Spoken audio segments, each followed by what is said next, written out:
Alrighty, party peoples of the interwebs, Tim Pool is suing the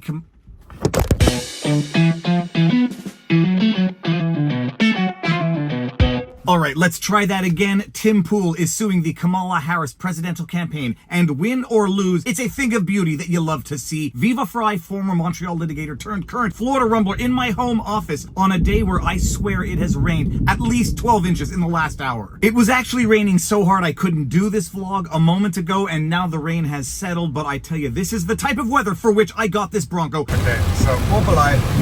Okay, this is crazy.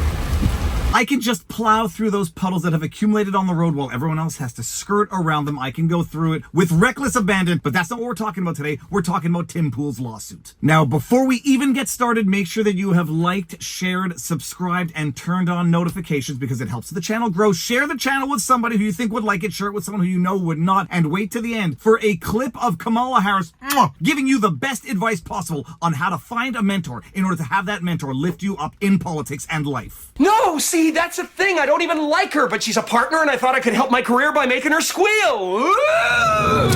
In the United States District Court for the Northern District of West Virginia, Tim Pool plaintiff versus Harris for president defendant. Plaintiff Tim Pool is a social media content creator, commentator, and independent journalist. Mr. Pool has interviewed political leaders and current and former U.S. presidential candidates on all sides of our partisan divides, including former Democratic presidential candidate Marianne Williamson. Mr. Pool, who cast his ballot for Barack Obama in 2008 and endorsed Senator Bernie Sanders for president in 2016, holds views which defy easy categorization on the left-right political spectrum. If anything, Mr. Pool's worldview is woven together by a common thread: deep skepticism of corporate and state power. Now, I'm going to skip over some of the intro paragraphs. Suffice to say that some lawsuits are drafted for public consumption. This is one of them. This is Tim Pool setting the record straight and putting Kamala Harris and her deceit on blast 1.5 months before the 2024 election. But given the slanderous news that broke a few days after this lawsuit was threatened and before it was filed, I think, but you all know the news that recently broke of Tenet Media allegedly funding right-wing commentators, including Tim Pool, such that now the media can run with Tim Pool being a mouthpiece for the Putin government, as if Tim Pool has ever been a mouthpiece for the Putin government. Set all the idiocy aside, the media has run their slander campaign, so now they can say, oh look, Tim Pool, Russian asset, is suing the Kamala Harris campaign. And if you had any doubts that there were smooth-brained idiot Kamala Harris Democrat supporters out there, my goodness, go on Twitter and you'll see no shortage. Tim Pool, Russian asset, suing Kamala Harris just like a Russian asset would do. Anyhow, we all know who Tim Pool is, and more importantly, who Tim Pool is not. He filed this lawsuit in the Northern District of West Virginia, so a good venue in which to file this lawsuit. Just to read over a few of the intro paragraphs, most notably who the defendant is. In a post to the social media platform X, which has now been viewed more than 12 million times, the Harris campaign stated Mr. Pool is promoting a, quote, plan to give former President Trump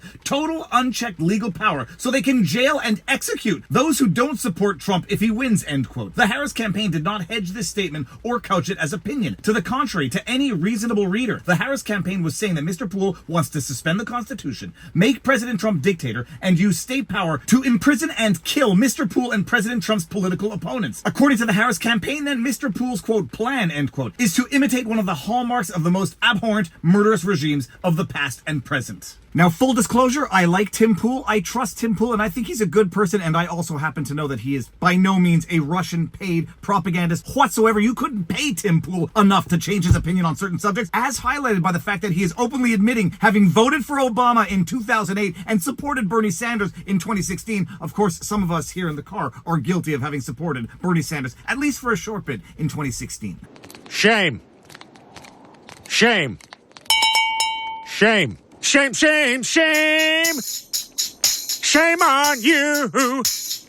Now, that being said, I might be partial to the argument that Tim is raising here. I read that tweet from Kamala Harris's HQ campaign, whatever the hell it was, on X, and I said, this is black and white defamation. No questions asked. And not just that, they're putting Tim Pool in a rather important target by suggesting that he wants to pose an existential threat to the life and liberty of his political opponents if Trump gets elected. Paragraph 8, the reputational harm the Harris campaign inflicted on Mr. Pool will take millions of dollars to undo. At the same time, Mr. Pool is ramping up his security efforts as a shield against those who bought the Harris campaign's lie and might seek to do him and those he cares about harm. A recent incident suggests one man might have already been set off by the Harris campaign's false statement. Some lawsuits are filed to be won and others are filed to be read. Now, I don't think Tim Pool has a strong chance of success, given the way I have seen the U.S. court systems deal with defamation lawsuits, dismissing them at the summary motion to dismiss stage. So I don't have much faith that the court system is going to rule in favor of Tim, although he did pick a favorable jurisdiction, a favorable venue to take this lawsuit. But I'm telling you, this lawsuit was drafted to be read. And in this allegation right here, Tim is making a certain allusion to a certain second failed assassination attempt on Donald Trump, tying a link between the hyperbolic, violent rhetoric of the left and the acts of violence carried out by the smooth-brained nutbags on the left who buy into this crap. You call someone an existential threat enough times, you say that they are a threat to democracy, a threat to the very society that you know, that they will kill women if their Trump abortion plans are implemented. You say these things enough, and some people are going to say, well, my goodness, it's my civic duty to go out and be a violent terrorist.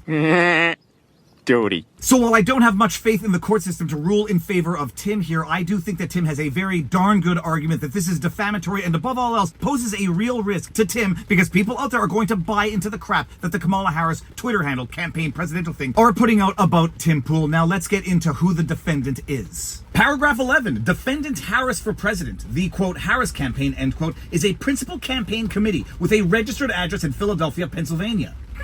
Philadelphia, Pennsylvania. What also just happened in Butler, Pennsylvania, barely 2.5 months ago? The Harris campaign is the primary vehicle for Vice President Kamala Harris and Minnesota Governor Tim Walz's run for President and Vice President of the United States. The Harris campaign operates an account on X under the handle @KamalaHQ, which links to the internet website www.kamalaharris.com. Later on in the lawsuit, it goes on to allege the circumstances surrounding the now impugned tweet, and it reads as follows. Paragraph 26, on Saturday, August 31st, 2024, the Harris campaign published a post on X featuring Mr. Pool. The post incorporated a 1-minute clip from one of Mr. Pool's shows. X users who encounter the post, a true and accurate screenshot of which is shown below, immediately see Mr. Pool under the text. Kamala HQ @Kamala HQ. Trump operatives say their Project 2025 plan is to give Trump total unchecked legal power so they can jail and execute those who don't support Trump if he wins. And then in brackets, they have since scrubbed this video from YouTube. Paragraph 27, in the body of the post, which has been viewed more than 12 million times now, the Harris campaign asserted Mr. Pool is a, quote, Trump operative, end quote, with a, quote, Project 2025 plan, end quote, which, quote, is to give Trump total unchecked legal power so they can jail and execute those who don't support Trump if he wins, end quote. Nothing short of lawless extrajudicial killings. The Harris campaign further asserted that Mr. Pool and his guest, quote, since scrubbed this video from YouTube, end quote, falsely suggesting that Mr. Pool was or is trying to hide the video the Harris campaign incorporated while also revealing the in-depth research it did into Mr. Pool and his views. Paragraph 28, virtually every aspect of this defamatory post is false. While Mr. Pool supports President Trump's 2024 bid for the White House, the content creator is not a, quote, Trump operative, end quote, a claim tantamount to Mr. Pool being a paid agent of the Trump campaign. Mr. Pool zealously guards his editorial freedom and independence. Regardless and upon information and belief by design, the Harris campaign's assertion that Mr. Pool's coverage of the events of the day is essentially bought and paid for undermines his credibility with his hard-won audience. I have known Tim for several years now, and he is not just meticulous but obsessive about avoiding anything that could be misconstrued as a threat on his platform, on his channels, in his videos. He's thorough about it. He alleges this in the lawsuit and brings up tweets in the past where he has categorically and unequivocally condemned any form of political violence, full stop, something that the Kamala Harris campaign itself is unable to say. I will play you the full clip that was embedded in that original tweet so that you can come to your own conclusions as to whether or not Tim Pool is a paid Trump asset who is calling for the extrajudicial execution of people who oppose Trump. I'll play that clip for you so you can see it, and then we're going to go on to an allegation in the lawsuit where Tim Pool alleges not just the defamation, but the increased security and other damages he has been forced to incur as a result of that tweet. Allegedly, as a result of that tweet. And I say allegedly because these are allegations in a lawsuit. These are not yet proven judicial facts, so allegations are allegations. Should he start locking them up? No question. Should there be lists of Democrats that need to go to jail? 100%. And the reason for that is they've committed crimes. We need to make sure that when Donald Trump wins, we've got an attorney general, a deputy attorney general, a head of the CIA and the FBI.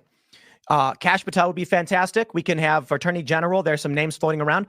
And then they can start having their investigators and the feds issuing subpoenas, pulling up evidence, and with real evidence, bring them to judges for warrants. Then these people can spend three years of their lives fighting tooth and nail for the crime against the government for crimes they committed and we can prove. Yeah. And the reason why we put them on trial is that we can show the whole world we will uncover what you've done. We will make sure everyone knows, and you will be held accountable for it. Not just jail, they should get the death penalty. You know, we actually used to have the punishment for treason in this country.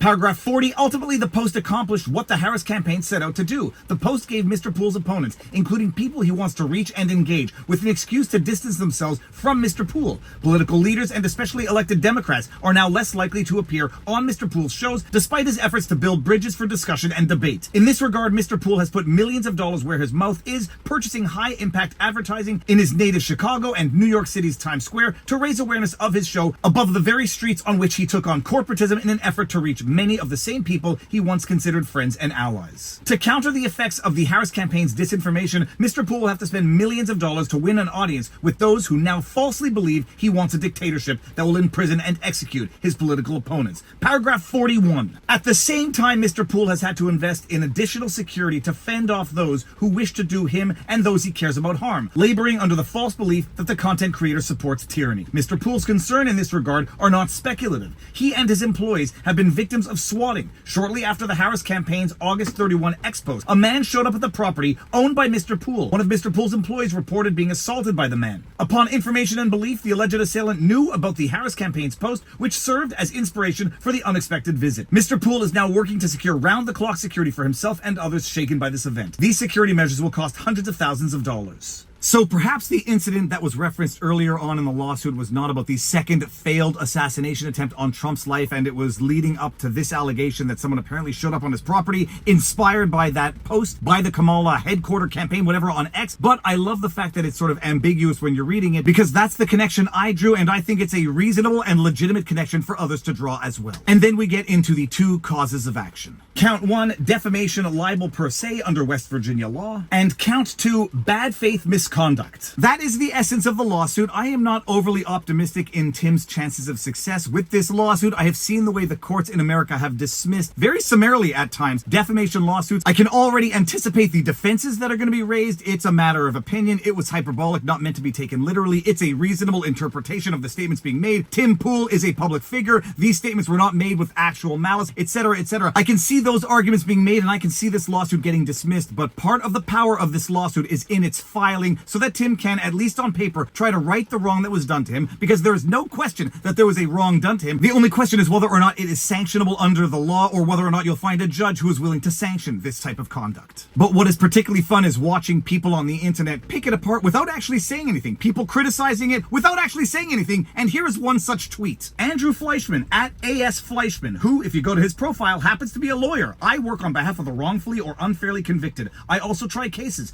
Partner at Sessions and Fleischman. And in his infinite insight, he writes the following amazing analysis. The problem with having Tim Poole sue you is that Tim Poole uses Tim Poole's judgment to select his lawyer, and that is not a recipe for success. In a follow-up tweet, I am not saying that Tim Poole is bought and paid for, but I certainly might say pretty much whatever you wanted me to for 100,000 a video. We'll talk about a little confession through projection there. Thank you, Fleischman, for saying that you are for sale, but we all know Tim Poole, and we all know that Tim Poole is not for sale, and if you actually read the indictment upon which you are basing that defamatory tweet, you would know that Tim Poole retained all editorial control over all content while receiving any payments from Tenet Media, so you might fault him for having good business savvy, but you can't fault him for being for sale. So that's the lawsuit. I gotta get out of here because I'm starting to sweat like a pig. If you like what I do, you know what to do, yada, yada, yada. If you want to get some merch, go to vivafrei.com and pick up some of the best merch out there. If you want to support the work that Robert Barnes and I do, go to vivabarneslaw.locals.com. $10 a month, $100 a year if you get the whole year at the same time. More important than anything, exercise, eat healthy, sunlight, talk to people in real life, and now you know your vlog. Peace out, peeps. Booyah! One piece of advice just right off the bat is find mentors. And it usually is that the people who are in a position to help you are the same kind of people who, when you ask them for help, they will say yes. Okay. And those mentors can take many shapes and forms. Right. I have been blessed to have had in my life and continue to have many mentors who have helped me and lifted me up along the way. In politics? In politics. Yeah. In life and in politics. Are you his daughter? No, I'm not.